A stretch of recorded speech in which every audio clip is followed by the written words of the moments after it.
Dice Odez Vergara, ¿crees que lo mejor sería emigrar a otro país por la situación que se vive en México? Mi esposo tiene un buen trabajo y tenemos un patrimonio, ¿podríamos perderlo? No creo que puedas perderlo, no. Menos que realmente enloquecieran y empezaran a expropiar cosas como Chávez, que no creo que se haga en México. No. No, se emigra por miedo a la seguridad, sobre todo en los lugares donde hay enorme inseguridad. Hoy veía yo un video aterrador de una aula en Chiapas. Hubo un enfrentamiento entre esos delincuentes que se matan a balazos, o no sé si eran solamente delincuentes, no sé quiénes eran. Pero había un enfrentamiento a tiros que sonaba con la guerra, ametralladoras, armas de grueso calibre. Y las profesoras y los niños escondidos en el aula mientras oyen aquello y están grabándolo con un móvil, ¿no?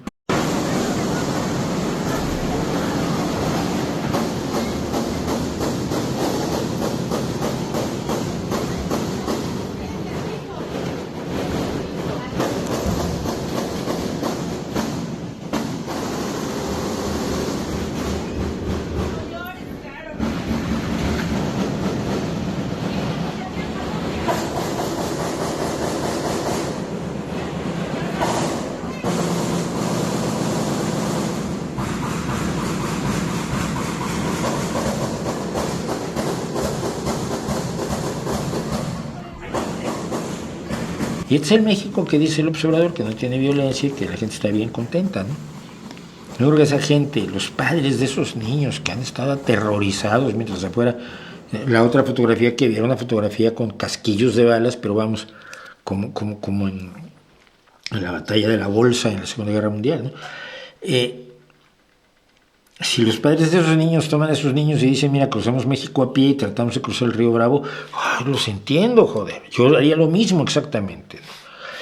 Si tienes un patrimonio, si tienes buenas condiciones, pues salvo que tengas miedo, no veo razón para emigrar. Mi emigración particular es personal, es simplemente una cuestión de carácter personal y de relaciones de pareja, no tiene nada que ver con otras cosas, pero la pérdida del patrimonio no creo que venga. Ahora, cuidado, a mí Morena me ha logrado sorprender en varias ocasiones. Yo estuve defendiendo a López Obrador, imagínense, no votando por él, intenté hacer una pequeña serie en inglés que fue un fracaso. Y decía yo, no se entren en pánico por López Obrador. Entonces decía yo que no iba a ser tan terrible, que obviamente iba a haber cambios, pero que no iba a ser, ni iba a convertir a México en Venezuela, que no la convirtió, ni mucho menos, que no era un feroz comunista, descubrimos que no era ni siquiera de izquierda. Pero vamos, lo veía yo con mucho mayor optimismo del que soy capaz ahora, que creo que ha cometido destrozos de consideración en el país. Pero no creo que sea razonable huir por eso. Si quieres por tranquilidad. Además de Bach, ¿qué otros compositores clásicos le gustan? Un montón. Grieg, Beethoven, Tchaikovsky, del barroco un montón. Soy muy fan de Scarlatti, por ejemplo. Me gusta toda la música medieval, que tiene sus grandes músicos como Leontano Perrotin o Guillaume de Machaut.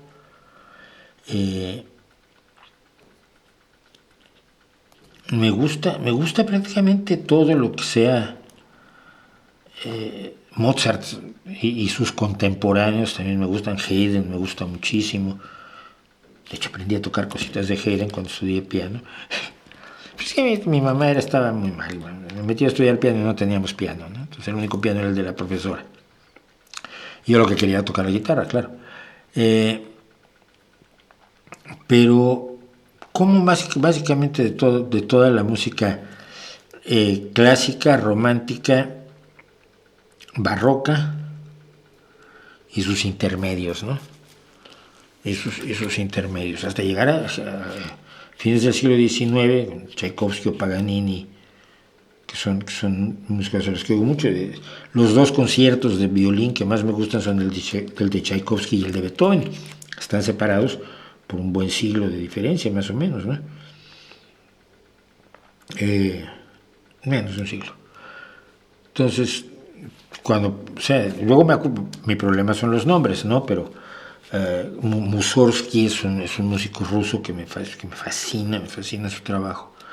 Y así sucesivamente. No tengo odios, curiosamente, en la música clásica. Y siempre hay luego hallazgos interesantes entre músicos poco conocidos, que son poco conocidos por azares del destino, no porque compusieran mejor o peor que Chopin, ¿no?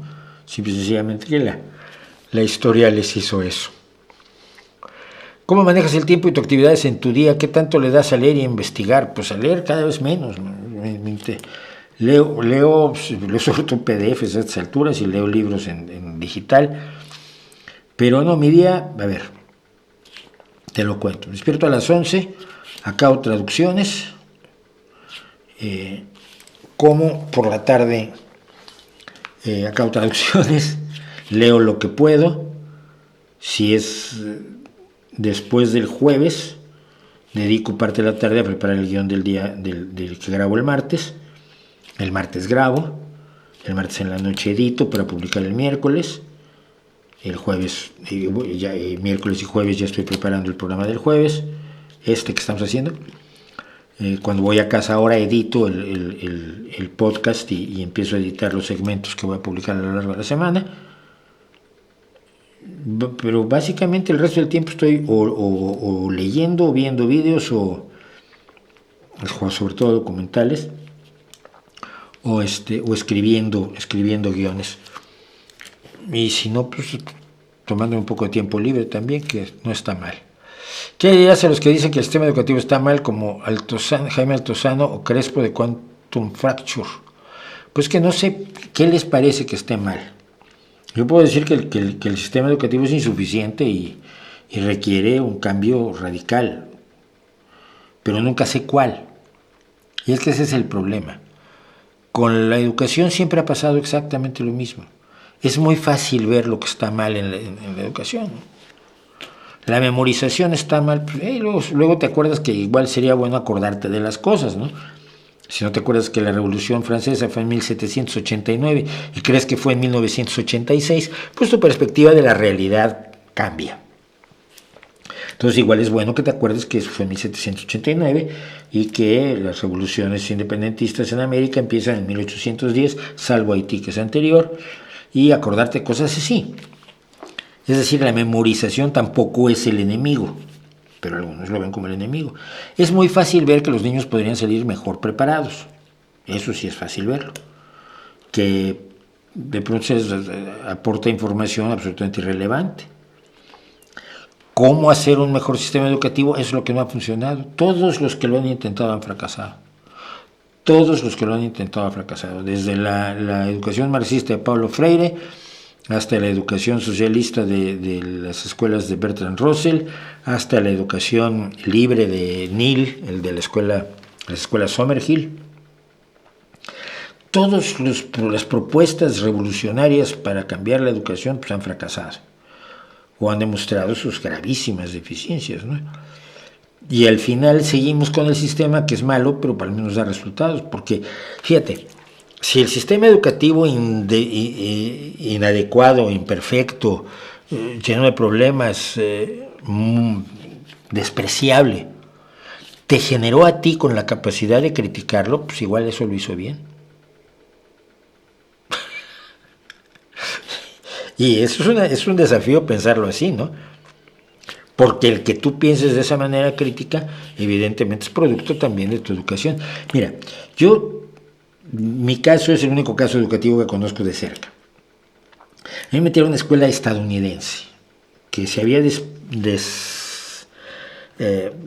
era como un cisma del colegio americano en México, que es a donde van los hijos de todos iban los hijos de todos los estadounidenses, empezando por el embajador.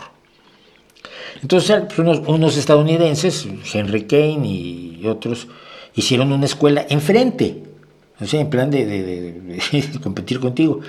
Y allí me metieron a estudiar todo el kindergarten, toda la primaria, toda la secundaria. Y eran terriblemente estrictos. Y yo, si se dan ustedes cuenta un poco de cómo soy, que no es tan difícil, soy un poquito rebelde. Un poquito, una mijita, como dirían en Andalucía. Un chirrismiñirris en México. Y entonces pues acabé mal con la escuela. O sea, tuve muchos actos de rebeldía que llevaron a que cuando salí en tercero de secundaria y hoy entrar en primero de bachillerato, dije, me vengo a inscribir, y dije, aquí no, ya no hay lugar. Oigan, pero es que mis amigos están allí, yo he estudiado toda mi vida aquí. Pues sí, pero ya no hay lugar para usted, que usted da mucha lata. Entonces fui a dar una escuela del exilio español, fundada por gente del exilio español, como una escuela de cuadros, como una escuela de gente que debe aportarle algo a su sociedad. Y era la Escuela Secundaria y Preparatoria de la Ciudad de México, ahora solo Escuela Ciudad de México. Y allí de pronto tuve profesores que cuando hacías preguntas te decían qué buena pregunta en vez de decirte cállate que estoy explicando. Y eso a mí me dejó como, ¿cómo fue? O sea, ¿puedo preguntar? Sí, es muy bueno que preguntes, me decían. Profesor de matemáticas Silvestre Cárdenas, mi profesor de física Tomás Bilbao. Yo decía, ¡wow! ¡Qué bien! Puedo preguntar. Oye, si no estoy de acuerdo, puedo levantar la mano y decir que no estoy de acuerdo. Sí, por supuesto. Yo decía, esto es maravilloso. Yo decía, yo escribo poemas, ¿qué opinas? Y la directora de la escuela me decía, pues van bien, tú dedícate a esto, tú escribe. Oye, pues que mi familia dice que no escriba, no les hagas caso, escribes bien. Era el paraíso para alguien como yo.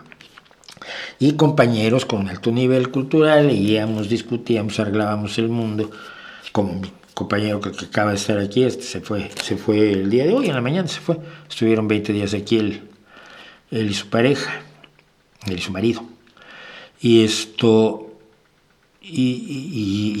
era gente con inquietudes culturales y poesía y música, y teníamos un grupo de teatro, y yo actuaba en el teatro y aprendí a tocar la guitarra en la estudiantina y cosas así. Era el mismo sistema educativo, simplemente estaba enfocado de otra manera y de una manera crítica. Y te retaban de maneras originales. Yo me acuerdo uno de los más bonitos exámenes que me han hecho en la vida habíamos estudiado trigonometría. No, geometría analítica. No, trigonometría vil y corriente. Habíamos estudiado trigonometría. Y entonces el examen era un rincón con determinadas dimensiones de las tres coordenadas de un rincón de una habitación. Esto mide tanto de alto, esto mide tanto de largo y esto mide tanto de largo. Y el examen era saca la tapa. O sea, los ángulos, las longitudes de los lados y de la tapa. Tenías que aplicar lo que habías aprendido, pero no habías aprendido a hacer eso. Pero si pensabas, lo sacabas con mucha facilidad en un examen fácil. Y yo me encantó, yo decía, qué buen examen me han hecho. Imagínate, para yo decir un buen examen de matemáticas. Entonces creo que lo que necesitamos lo que puede funcionar es cambiar el enfoque e ir modificando y haciendo evolución del sistema educativo que tengamos, que además es distinto en cada país y muchas veces en cada escuela. Pero una orientación hacia el pensamiento crítico, una orientación hacia la participación del alumno, una orientación hacia la humanización del alumno, que en muchos casos no existía, ¿no? Yo creo que con eso tienes más que suficiente. Mira, mi hijo está en la educación pública española. Está en una secundaria que yo alucino con ellos. Son maravillosos. Y tienen su huerto, y tienen profesores que se dedican y son entregadísimos y ponen desafíos. Y viene el niño y me pregunta de astronomía y de biología. Él es pues, ante todo deportista, pero le interesa mucho la ciencia. Y yo digo, mira, no le veo defectos. El trato es extraordinario. Tratar a los alumnos como seres humanos es muy bueno. En México al principio, yo en la primaria, yo recuerdo a profesoras de inglés denigrando a México, y en la secundaria recuerdo a gente denigrándonos a nosotros como alumnos, ¿no? Con reglas idiotas, pero eran reglas que sustentaban la autoridad. Yo prefería la autoridad luego de los otros, que pues, se sustentaban, que sabían más que yo y eran más inteligentes que yo, y además me enseñaban cosas interesantes. Entonces estoy de acuerdo en que está mal el sistema educativo, pero no creo que ninguno de los que lo critican lo pueda resolver.